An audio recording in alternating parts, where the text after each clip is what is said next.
She didn't know for sure, but it was hard to ignore the way the horse's body seemed to have collapsed under its own weight. Its hooves, once so sure and strong, now lay limp in the dirt, seemingly incapable of carrying it further. She glanced around, scanning the trail for any signs of nearby help. There was nothing. Just trees, rocks, and an endless path ahead, where nothing else seemed to matter anymore. Her mind raced, her options growing thinner by the second. The nearest town was miles away, and even then, a veterinarian wouldn't be able to reach them in time, not in this terrain. The reality set in, she was alone. Completely, utterly alone. Her thoughts snapped back to the horse. She could not let it die here, not like this. This animal had been her companion for years, through thick and thin, sharing in the highs and lows of every journey. It had been there for the triumphs and the failures, the long nights under the stars, the quiet moments of reflection. There was no way she could leave it here, to fade away in this desolate part of the woods. Her mind worked in overdrive, trying to think of a way to stabilize the horse, to somehow get it out of this predicament. She couldn't remember exactly how long she had been kneeling there, her hands pressed gently on the horse's chest, trying to keep it from slipping into unconsciousness. Her body ached, but it was a faint background hum compared to the immediate need for action. Then, a thought hit her, a memory from years ago, a story her grandfather had told her. It was about a man who had saved a horse with nothing but sheer determination, using only the tools he had at hand. It wasn't a perfect solution, but it had worked. That man had walked away with the horse against all odds. Perhaps, just perhaps, it was possible. But there was one problem. She didn't have the supplies he had. She didn't have the tools. Her backpack, where she kept emergency supplies, had been lost during a slip earlier in the ride. The only thing she had with her now was a canteen of water and a small knife, either of which could help in this situation. Her breath came in short bursts now, panic threatening to take over. What if she couldn't do this? What if she couldn't save the horse? And if she couldn't, what was the right thing to do? It wasn't just a matter of the horse's survival, it was about the responsibility she felt for it. Suddenly, the horse stirred, a faint whimper escaping its lips, a soft groan that made her heart jump into her throat. It wasn't much, but it was enough. The horse wasn't gone. Not yet. She leaned in closer, speaking in a quiet, soothing voice. Hang on, just hang on. Her words felt futile, almost empty in the face of the enormity of the situation, but she couldn't help it. They were all she had to offer right now. Then she heard it, an almost imperceptible sound. The faintest snap of a twig, the rustle of leaves that didn't belong to the wind. She paused, heart racing, as her eyes darted across the trail. There, just at the edge of her vision, was a shadow. A figure. She couldn't make out its details, but it was coming closer. Her pulse quickened. Could it be someone who had been riding in the area?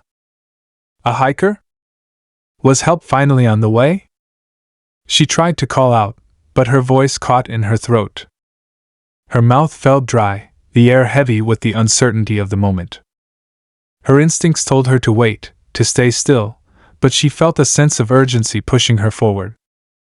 Whoever this was could be her only chance. If they could help, maybe, just maybe, she would get the horse to safety in time. The figure continued to approach, moving slowly, cautiously. But there was something about the way they walked, something that made her uneasy. It wasn't the hurried step of someone racing to help, it was deliberate, careful. Almost too careful. And yet, it was all she had. She had no choice but to hope. As the figure drew closer, she could see more clearly a man, tall and wiry, with a weathered face that seemed to hold more secrets than years. His clothes were rugged, designed for long journeys through rough terrain, but there was an unsettling calm about him. He didn't seem as surprised as she would have expected, given the situation. In fact, his eyes never left the horse, a deep understanding in them that made her nervous. "Is the horse alive?" he asked, his voice low and even, as if he were asking about the weather. His words cut through the tension, but the way he asked them sent a chill down her spine. She nodded, not sure if she could trust him, not sure if she should. "Barely. It fell. It's hurt bad." The man crouched down beside her, his eyes scanning the injured horse with a practiced gaze. There was no rush in his movements, just the slow, measured approach of someone who had seen this before. Too many times before. He didn't speak for a long moment. It felt like an eternity. The air between them grew thick with something unspoken, a tension that neither of them could put into words. Finally, he glanced up at her, his eyes cold but not unkind. "I can help," he said simply, his gaze turning back to the horse. "But it won't be easy. And it's not guaranteed." The words hit her like a punch to the gut. He could help? He could help? She didn't know whether to feel relieved or afraid. There was something about the way he said it, as if he knew the odds were stacked against them, as if he had seen this before and knew the chances of success were slim. "Do you have a way to get it back to the ranch?" she asked, her voice tight with anxiety. "A stretcher or a—" He shook his head, cutting her off. "No. We'll have to do this here." Her heart sank. Here. There was no shelter, no support, no immediate access to proper medical care for the horse. Nothing except the barren stretch of trail, the wilderness surrounding them on all sides. The situation had just become infinitely more dire.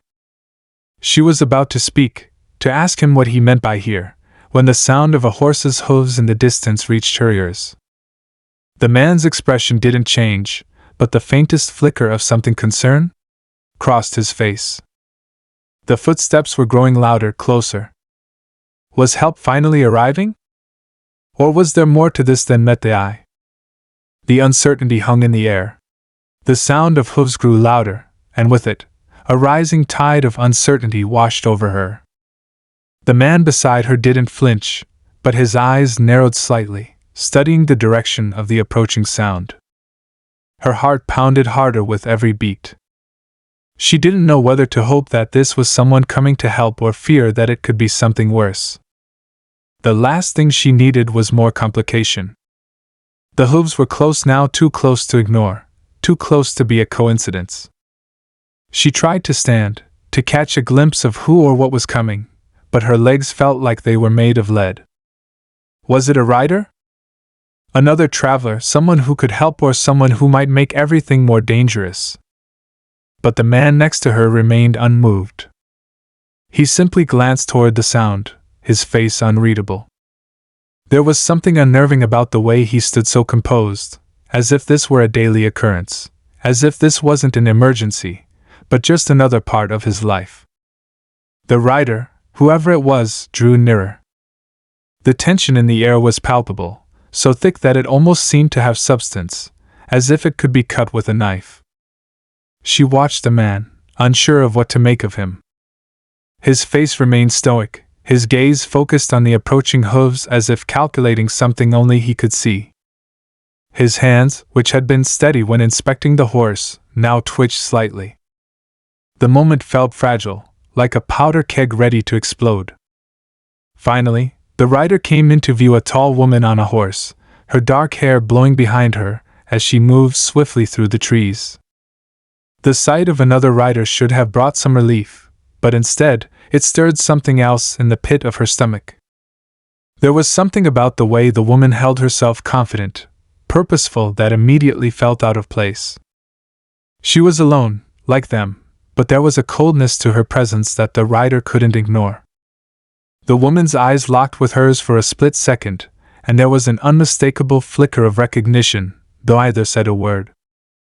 The stranger didn't slow down as she approached, her horse trotting smoothly toward them. She didn't even glance at the injured animal. Instead, her gaze was fixed solely on the man beside her, the one who had been kneeling by the horse's side, as if he had been waiting for her. There was no warmth in their exchange, only the sharp, unspoken tension that thickened the space between them. "You're still here," the woman said, her voice cool and clipped. The man didn't answer immediately. He simply nodded, the barest hint of acknowledgement. The woman swung off her horse, her movements sharp and purposeful. She didn't look at the rider. Instead, her attention was on the horse lying on the ground. The woman's gaze softened ever so slightly, but it wasn't compassion, more like the kind of understanding that only comes with experience. "What happened?" she asked, her tone still flat, as though it were an ordinary question and not one born of genuine concern. The rider opened her mouth to answer, but the words caught in her throat. She didn't know what to say. How could she explain the depth of her fear, the helplessness that had settled into her bones since the fall? How could she explain that this wasn't just about a horse, but about something deeper, something she didn't even fully understand herself? Before she could speak, the woman had already knelt down beside the horse, gently running her fingers over its neck. Her movements were efficient, practiced, as though she had done this countless times. There was no hesitation, no uncertainty. "Broken leg," she said after a moment, glancing up at the rider. "And likely internal bleeding." Her voice was flat again, clinical, and the rider couldn't help but shiver under the weight of the woman's words. "Can you help?" the rider asked, her voice hoarse.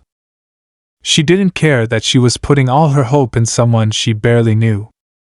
In this moment, it didn't matter. The only thing that mattered was whether the horse would survive, whether it could pull through this impossible situation. The woman didn't answer right away. Instead, she stood up, taking a step back as she surveyed the scene.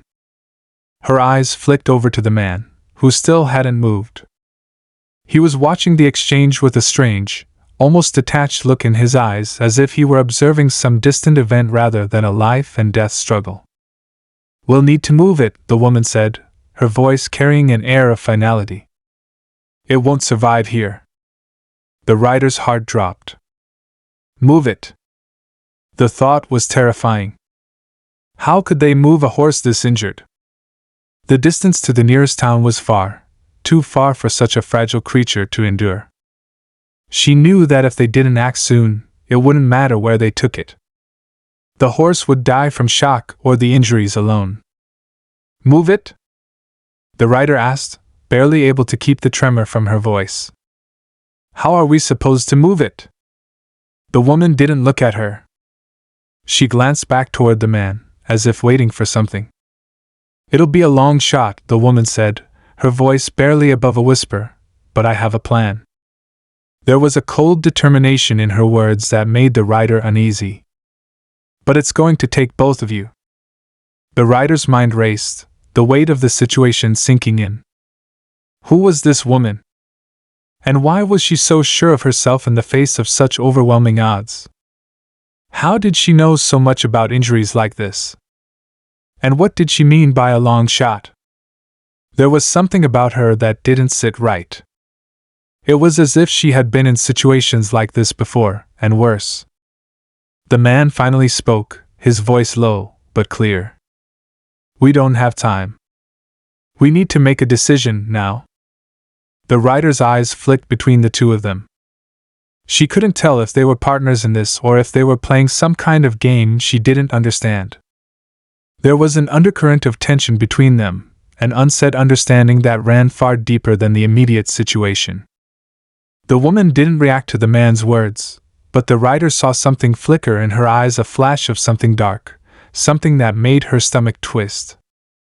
There was a danger in the air, a quiet kind of menace that seemed to come from both of them, not just the horse's injury. "I can't do this alone," the rider said, her voice trembling now. "Please tell me what you need me to do." The woman's gaze shifted back to her, and for the first time, the rider thought she saw a glimmer of something like sympathy in her eyes. But it was gone in an instant, replaced by a cold, almost distant calculation. "We're going to have to split the distance," the woman said slowly.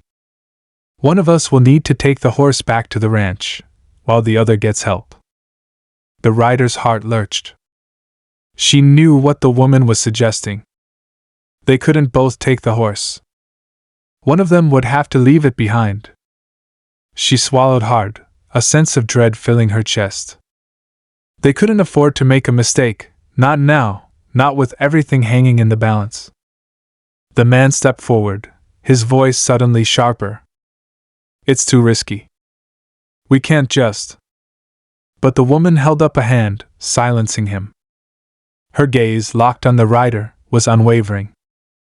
It's the only way, she said, her voice hard. We either do this, or we lose the horse. No time to waste. A chill ran down the rider's spine. The weight of the decision pressed down on her shoulders like a boulder. Could she trust this woman? Could she trust the man standing beside her? And most importantly, was there even enough time left to make the right choice? The tension hung thick in the air, the silence stretching longer than it should have. The injured horse let out a low, pained whimper, bringing the situation back into focus. One decision. A lifetime of consequences. The silence that followed the woman's words felt suffocating, heavy with uncertainty.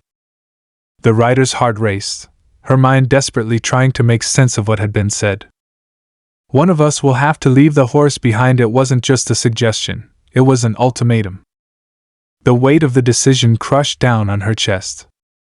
She could already feel the tension in the air between the three of them, two strangers with an agenda she couldn't yet fathom.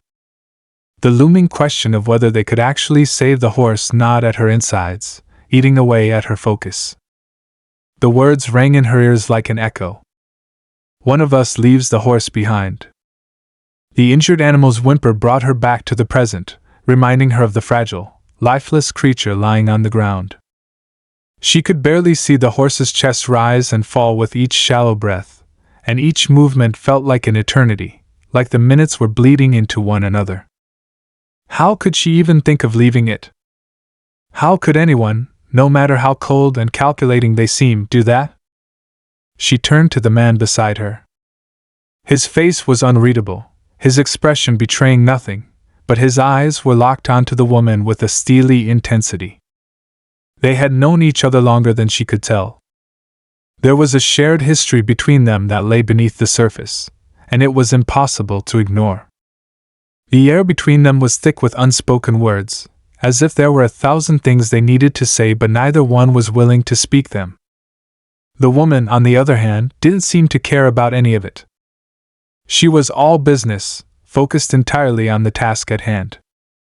Her gaze flickered briefly over to the rider, measuring her in some way, before turning back to the horse, almost dismissive of the rider's internal struggle. The rider's mind was spinning. What choice could she make? What was the right call here? She didn't have the time to question the stranger's intentions, to decipher the cryptic words the woman had said. Every second felt like a minute, every minute like an hour. The horse was in no condition to wait. She knew that. "Help me," she said, her voice barely above a whisper, more to herself than anyone else. She couldn't bear the thought of the horse lying here alone, slowly slipping away. The woman's eyes softened, but only for a moment, before hardening again. "We're running out of time. The horse won't make it much longer without help." The rider nodded, desperation filling the space between them. Her chest felt tight, as if the world itself were pressing down on her, forcing her to choose between the two people before her and the creature she had promised to protect. Was she just one person in a vast world where everyone else had their own motivations, their own agendas? And yet, in that moment, everything felt centered around the fragile life of this animal. She didn't know these people, and they didn't know her, but they had to make it work. For the horse. The air crackled with tension as the woman knelt down beside the horse, inspecting it once more, her fingers brushing over its side, her expression unreadable. The man's jaw tightened, his hands clenching at his sides. There was something about the way he looked at the woman, a mixture of something unspoken, maybe even distrust, but it wasn't something he was willing to vocalize. He stepped forward, his movements deliberate, as if he were making a decision. The rider's eyes flickered between the two of them, trying to read their intentions, trying to understand what was happening. "Okay," the man said, finally breaking the silence. His voice was gruff, but it held a quiet determination. "I'll go for help." The words hung in the air for a moment, heavy with finality. The rider's heart skipped. She couldn't believe it. He was going? He was leaving the horse? No. This wasn't how it was supposed to be. She couldn't allow it. She had to go. She had to be the one to get help. She couldn't trust them, not fully, and the thought of being left with no way to save the horse, alone with strangers who might have motives of their own. It was unbearable. "No," she said, almost pleading. Her voice cracked, the raw desperation spilling out before she could stop it. "I should go. You stay with the horse." The man didn't look at her, his attention entirely focused on the woman. It was clear now he was following her lead. The rider's stomach churned. What was going on here? What had they decided between them, before she even arrived? The woman turned her gaze back to the rider, her eyes sharp, calculating. "You don't have the skills to get back to the ranch and bring help in time. You're too emotional right now. I'm the one who can make it." The words stung, but there was truth in them. The rider could feel the edge of fear creeping up her spine. The woman was right. She couldn't think clearly. She was too wrapped up in the urgency of the situation, the overwhelming pressure of trying to save something she couldn't. "I'll go," the woman continued, her voice firm. "You stay. You'll help me keep the horse calm." The rider swallowed, the weight of the decision crushing down on her. Could she really do this? Could she trust this woman, who had appeared out of nowhere and seemed to know exactly how to handle the situation? Every instinct screamed at her to argue, to fight for the chance to be the one to leave, but her body felt heavy, as though the choices were being made for her. There was no time to waste. The horse was still breathing, but for how long? The man stepped away, moving slowly, deliberately, toward his horse. Without a word, he mounted it, and without a glance back, he spurred the animal into motion. The rider stood there, watching him go, a sick feeling settling in the pit of her stomach. He was leaving her with the woman, with the stranger, and with the horse. As the man disappeared from sight, the woman turned to the rider, her expression unreadable. "We don't have much time. Get the horse ready." The rider nodded, but the pit in her stomach grew deeper. She couldn't shake the feeling that something wasn't right. The woman wasn't acting like a savior, she was acting like someone who had done this before. Someone who had been in situations like this one far too many times. The rider could feel it now, the sense of something bigger at play, something she didn't understand. And as the minutes ticked by, and the sky began to shift toward dusk, she couldn't shake the gnawing suspicion that the horse wasn't the only thing in danger. The tension was suffocating, thick in the air, a storm waiting to break. Whatever was about to happen, she could feel it in the pit of her stomach. Things were far from over. As the woman moved to steady the injured horse, the rider's heart pounded. The evening light was fading, and the air seemed to grow colder with every passing minute. The tension between them remained thick, as if something unspoken was hanging in the air, just beyond reach. The woman's every movement was precise, calculated. She didn't seem to care that the horse was still struggling, that it might be slipping in and out of consciousness. Her focus was on something else, something deeper. The rider could feel it, the air around them seemed to shift. The horse let out another low whimper, its breath shallow and strained. The rider felt the weight of that sound settle heavily in her chest, a painful reminder of just how fragile the situation was. She couldn't help but look back down the trail, hoping to see the man returning, praying that he would somehow show up with help. But all she saw was the empty path leading away from them. It was then that the woman spoke, her voice barely more than a whisper. We won't make it in time. The rider froze, her blood running cold. The woman's words struck her like a physical blow. What do you mean? She demanded, her voice trembling despite her best efforts to stay calm. We still have time. We can get help. The woman didn't answer immediately. She paused, her eyes narrowing as she looked out toward the darkening horizon. There was something about the way she held herself, something hard and almost defeated. It unsettled the rider even more than she already was. I've been in this position before, the woman said finally, her voice steady but carrying a weight of experience that made the rider's stomach churn. I've tried to save horses in worse conditions. But this one is different. It's not just the leg. The injuries are deeper than you think. The rider swallowed, her throat tight. But we can help it, she insisted. We can do something. We can save it. The woman's gaze flicked to the rider, and for the first time, there was something like pity in her eyes mixed with a coldness, like she was already mourning the animal's fate. We can't save it, she said softly. You don't understand. It's not just the injury, it's the poison. The words hit the rider like a punch to the gut. Poison. She hadn't even considered it. There were 1,000 ways something like that could happen out here in the wild, but she had been too focused on the injury to think beyond that. The idea that this horse might have been poisoned deliberately even was too much to process in that moment. The rider opened her mouth to argue, to deny the woman's assessment, but her voice faltered. The woman was still kneeling by the horse's side, her fingers gently probing along the animal's body. Her eyes were dark, distant, as if she were already far removed from the situation. The rider's breath caught in her throat. Poison? How? How do you know? The woman's lips tightened into a thin line, her eyes not meeting the rider's as she spoke. I've seen it before. The signs are unmistakable.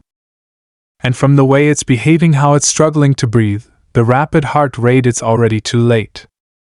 The poison is moving too quickly through its system.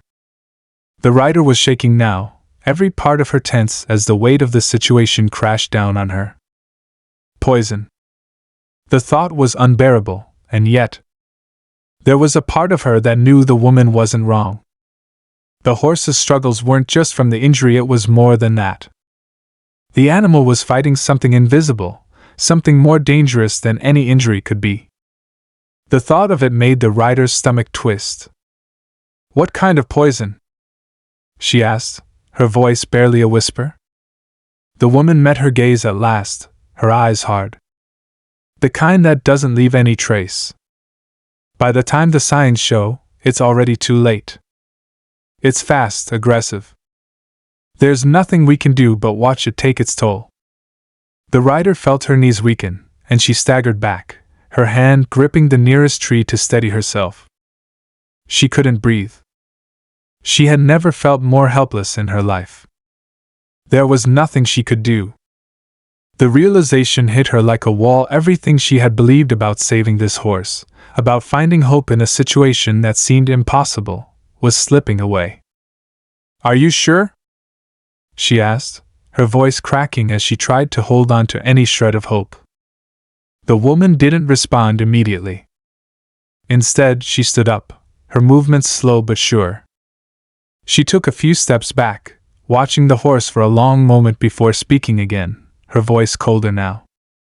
It's the poison that killed my horse, she said, her words hanging heavy in the air. I was too late to save it. And now I'm too late to save this one. The rider's breath caught in her throat. She looked at the woman, trying to process the meaning of her words. Had she lost someone close to her? Was this just another haunting reminder of her failure? The rider couldn't tell. The woman's expression was like stone, and the depth of her pain was hidden just beneath the surface. I don't understand, the rider said, her voice trembling. Why would someone poison a horse? Why would they do that? The woman's gaze shifted toward the horizon, and for the first time, there was something soft in her eyes. It wasn't pity, it was something else. Regret. Fear.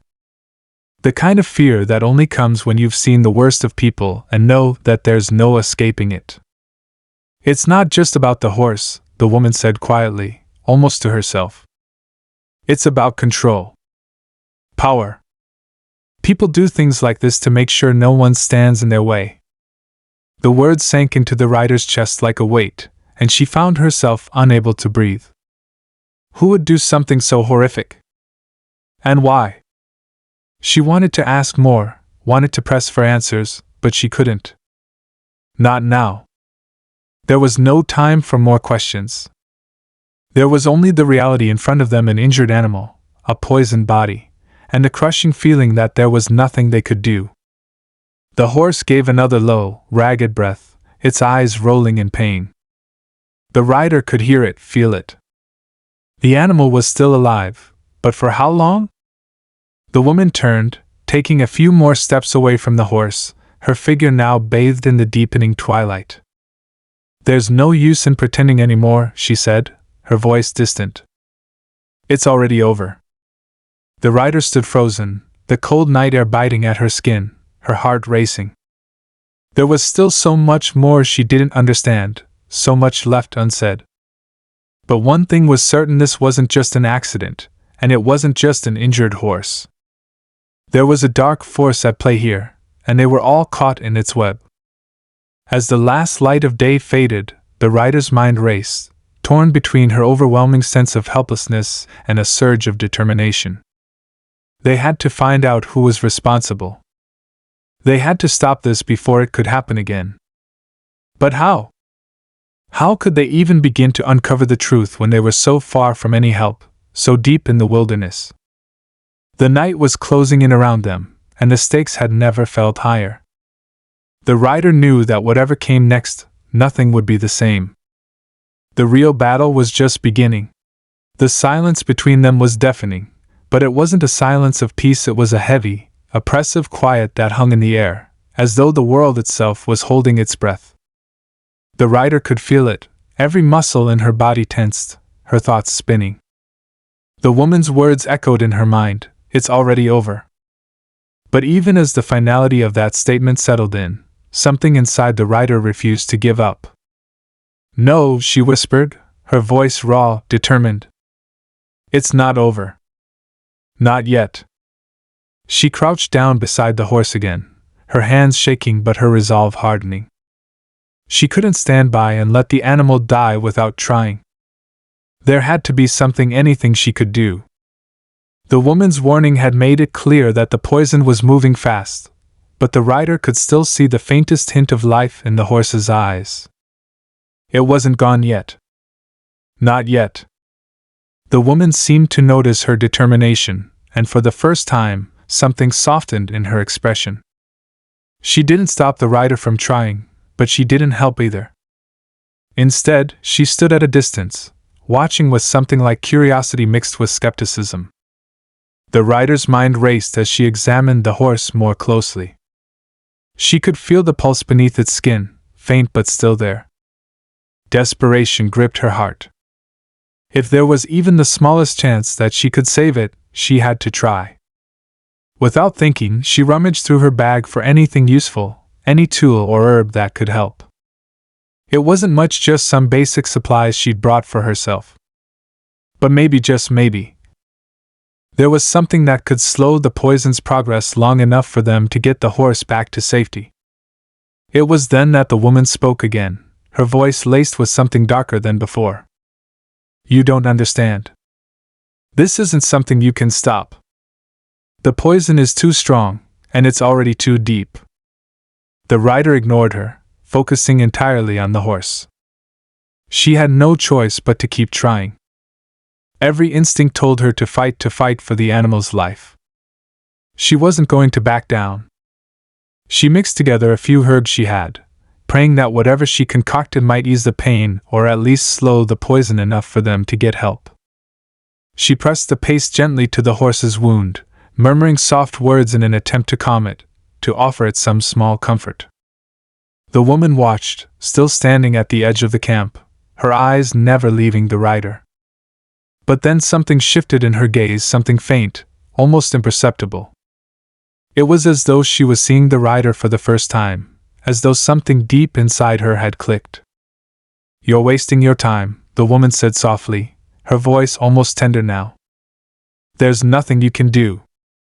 The rider's hands trembled as she pressed the herbs into the wound, but she didn't stop. "Maybe not. But I have to try." A long pause followed. The woman took a step closer, and for the first time, the rider noticed the subtle flicker of something in her eyes, a recognition, perhaps, or regret. The woman opened her mouth to speak, then closed it again, as if wrestling with herself. Finally she spoke, her voice quieter than before. "I wanted to tell you sooner," she said, almost to herself. "But I couldn't. You wouldn't have believed me." The rider's pulse quickened, her ears straining to catch the meaning behind the woman's words. She stopped what she was doing, her attention fully on her. "Tell me what?" The woman hesitated, then took a deep breath. "It was me," she whispered, her words sharp and full of self-loathing. "I'm the one who poisoned this horse." The rider's mind reeled, and for a moment she couldn't process the meaning behind what she'd just heard. Her heart stopped. "What?" she whispered in disbelief. The woman nodded slowly, her eyes never leaving the rider's. "I didn't mean for it to go this far. It was supposed to be quick. I thought I could do it and walk away. But I couldn't. And now it's too late. It's already in the system. The poison is already in its bloodstream." The rider's world seemed to collapse in on itself. The horror of the revelation hit her like a wave. The woman, the one she trusted, the one who had seemed to know everything about this situation, had caused the injury. She had poisoned the horse in the first place. The very thing that had brought them here, this terrible, painful chain of events, had been set into motion by this woman. The realization tore through the rider's chest like a jagged knife. You did this?" The words barely left her mouth, shaky and filled with disbelief. The woman nodded again, her face a mask of regret. "I thought I could control it. I thought I could keep it quiet. But then you showed up, and it all went wrong. I didn't want anyone to know, especially not you. But now—" She trailed off, her words lost in the wind. The rider stood frozen, the weight of the woman's confession settling over her like a dark cloud. She wanted to scream, to demand answers, to understand why anyone would do something so monstrous. But she couldn't. Her mind was a storm, her body frozen in shock. She turned to look at the horse, its breathing now more labored, its body twitching with pain. And then, just when it seemed as if the situation couldn't get any worse, the unexpected happened. The horse let out a sharp, sudden cry, its legs kicking out in one final, desperate attempt to rise. The rider's heart stopped as the horse convulsed, the spasms racking its body in an uncontrollable frenzy. For a moment, she thought it was over. But then, in the midst of its struggle, the horse stilled. Its body went limp, and the rider feared worst. But then, just as her hopes were about to shatter, the horse's eyes opened once more slowly, painfully, and a strange, quiet movement shifted beneath its skin. It wasn't the death rattle the rider had feared, but something else. A faint pulse. A hint of life. The woman was silent, watching from the sidelines, her face unreadable. She hadn't moved to stop the rider, hadn't tried to intervene. And then, just as the rider dared to hope, the twist came. A figure appeared in the distance, a rider on horseback, galloping down the trail toward them at breakneck speed. The man. He had returned. But as he drew closer, the rider realized something that made her heart plummet to her stomach. He wasn't alone. Behind him, another rider appeared, this one cloaked in shadow, their face hidden beneath a hood. And the truth began to settle in, cold and unforgiving. This was far from over. The poison, the horse, the woman, it was all part of something much bigger than any of them had realized. The rider's breath hitched as the two figures on horseback approached. The man, she could finally see him clearly now, was riding fast, his expression strained and grim. But it was the second rider that caught her attention. The figure on the second horse, cloaked in shadow, moved with eerie calmness, the hood of their cloak hiding their face. The rider couldn't shake the feeling that this was no ordinary person, that there was something dangerous in the way they carried themselves. As the man's horse came to a stop, his eyes locked onto the scene before him. He didn't say anything at first, just sat there silently, surveying the situation. The rider's heart pounded in her chest as she tried to process what was happening. The man was here, but so was the stranger, someone who was clearly connected to everything that had been going on. And now, it was all coming to a head. Without waiting for the man to speak, the rider turned to the woman, her voice shaking. "Who is that?" she asked, pointing toward the second rider. The woman hesitated for a moment, then looked away, her eyes clouded with regret and fear. "That's the one I told you about," she said quietly, barely audible over the soft whinny of the horses. "The one who gave me the poison." The rider's mind was spinning. This was the source of the entire ordeal. The person responsible for the suffering, the lies, the poison that had almost killed the horse. She had been right to distrust them from the very beginning. The man dismounted and moved toward the woman, his eyes dark and filled with unspoken questions. "You didn't tell me," he said, his voice low and thick with anger. "You didn't tell me you had anything to do with this." The woman flinched, her face twisting with guilt and shame. "I didn't want you to know. I thought I could fix it, get the antidote, get the horse back in time. But everything went wrong." Her voice trailed off, and she didn't look up at him. The rider felt a surge of frustration, but she bit it back, focusing instead on the task at hand. She could feel the tension growing as the stranger on the second horse remained silent, observing. No one dared to speak further until the man finally turned to face the cloaked figure, his eyes narrowing. "And you," he said, his voice icy. "What's your part in this?" The figure didn't respond immediately. Instead, they slowly lifted their hood, revealing a face that was eerily familiar. The rider's blood ran cold as the stranger's features came into view. It was someone she had seen before, someone she had never expected to be involved in this twisted web. Someone she thought she could trust. It was the healer, the very person who had helped her with minor injuries during her travels. The realization hit her like a thunderclap, and her heart dropped into her stomach. The healer, the one who had always seemed so kind, so dedicated to helping others, had been a part of this all along. They had been the one to poison the horse. They had been the one to manipulate everything. The rider couldn't speak. Her mouth went dry as she tried to understand how this could be possible. But the healer, noticing her shock, gave a small, almost imperceptible smile. It wasn't one of kindness. It was cold, calculating. "You should have known better than to trust me," the healer said, their voice as smooth and chilling as ever. "I've been working in the shadows, making sure things happen the way they need to. All of this, the poison, the manipulation, it was a part of the plan." The rider's mind raced, but the words wouldn't come. She couldn't understand how someone so seemingly caring could turn out to be part of such a sinister plot. It wasn't just about the horse anymore. It wasn't just about the injury or the poison, it was about everything that had led up to this moment. The healer had orchestrated the whole thing, and they had used all of them as pawns in a game she couldn't even begin to comprehend. The man looked between the rider and the healer, his expression unreadable. He seemed to be piecing everything together, slowly but surely. "Why?" he asked finally. "Why go to all this trouble? What did you want from this?" The healer's smile widened just slightly. "Power," they said simply. control over the land, over the people who live here. It was never about the horse. It was about creating fear, about making sure that no one could stand in my way. I thought you might have figured it out, but you didn't. The rider's chest tightened. The implications of the healer's words were staggering.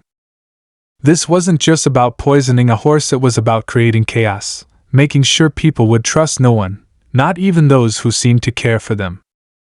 The healer had been playing a dangerous game, and she had been a pawn in it, just like everyone else. And the woman, the one who had confessed to poisoning the horse, had been drawn into it all too. The rider could see the shame in her eyes as she looked at the healer, her expression a mixture of regret and horror. It was clear now that she had never wanted any of this, but her involvement was undeniable. But before the rider could process any more, the healer stepped forward, their gaze locked onto her with an intensity that sent a chill down her spine. "You're too late," the healer said softly. "You can't stop it now. The plan is already in motion. The horse will die. And so will everything else." It was a threat, a final warning. But the rider wasn't going to let fear control her. She had come too far, fought too hard to get this far, to let it all unravel now. The man moved closer, his eyes narrowed in fury. "No more lies. No more games. This ends now." The healer raised an eyebrow, as though amused by the man's bravado. "You think you can stop me?" they asked. "You think you can undo everything I've set in motion?" The rider stepped forward, too, her voice stronger now. "We're not here to stop you. We're here to make sure this ends. Now." There was a brief, tense silence. And then, as though sensing the shift in the air, the healer's eyes hardened. "You'll regret this," they said softly, before turning their horse and beginning to ride away. The tension was still thick in the air as the healer's figure disappeared into the darkness. The rider stood frozen, her heart pounding in her chest. She knew this wasn't the end, not by a long shot. The healer was still out there, and there was still so much left to uncover. But for now, the immediate danger had passed. The horse, though weak, was still alive, and the poison's effects seemed to be slowing down. The rider turned to the woman, who was still kneeling by the horse's side, her face pale with exhaustion and guilt. "Is there anything you can do?" the rider asked, her voice softer now. The woman didn't answer immediately. She reached out, brushing a hand over the horse's neck, her fingers trembling. "I don't know," she whispered. "But I'll try. We have to." And together, the rider, the man, and the woman worked in silence, tending to the horse, doing everything they could to save it. Hours passed, but the bond between them was undeniable. Despite the darkness that had clouded their paths, despite the treachery and betrayal they had faced, they stood together, united by a shared purpose. And in the end, that was what mattered most. As dawn broke, casting its first light over the landscape, the horse, though weak, was still breathing steadily. It wasn't out of danger yet, but it was alive. And that, for now, was enough. The rider looked up at the man, who was standing a few paces away, his eyes focused on the horizon. They had come a long way from where they started, so much had changed, and so much more still lay ahead. The battle against the healer wasn't over. It never would be. But the rider had learned something invaluable, that even in the darkest moments, there was always hope, always the chance for redemption. And that was something no poison, no deception, could ever take away. The journey was far from finished. But for now, they had won a small victory. And that was enough.